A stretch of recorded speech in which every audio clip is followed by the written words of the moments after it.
Space is family programming. Documentary films. Unbelievably diverse music program. The education of our children.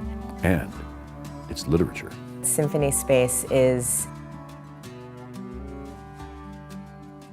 You know, as our country struggles with the education of our children, there's been a huge emphasis on math and science, math and science. Math and science is everything, and everything artistic is thrown out the window.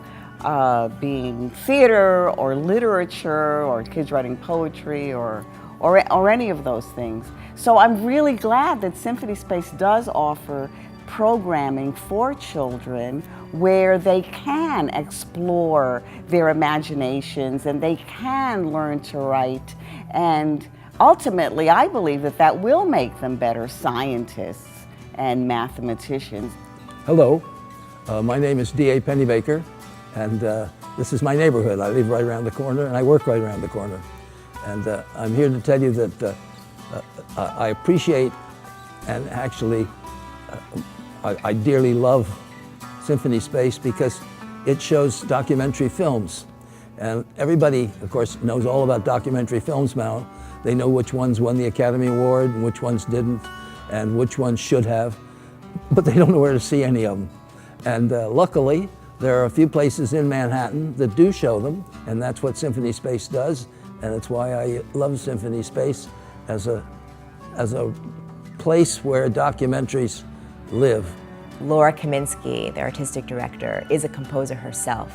So she's very sensitive to and interested in nurturing all of the musical traditions that we have all over the world, and also in making sure that she supports new music that's coming up right here, bubbling up in New York. I've been at Symphony Space as a singer, as a composer, as a panelist. I've done selected shorts as well. So now what I'm able to do at Symphony Space is bring together all of the things that I do: acting, writing, composing, in one piece, writing a music theater piece for the first time, and that's because of the daring of Symphony Space. I have a good feeling in my heart for Just Kidding and Symphony Space, and that was for me, I feel like that was our launching pad.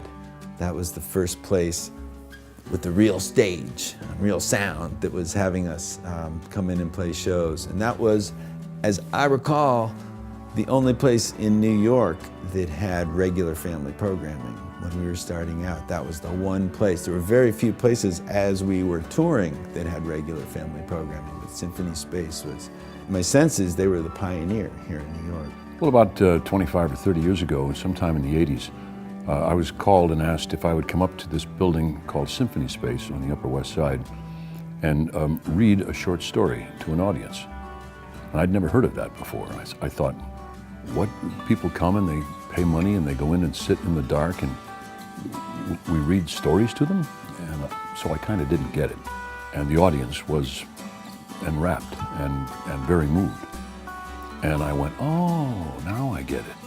This is like the oldest form of entertainment. It's people sitting around fires for millennia have been telling stories.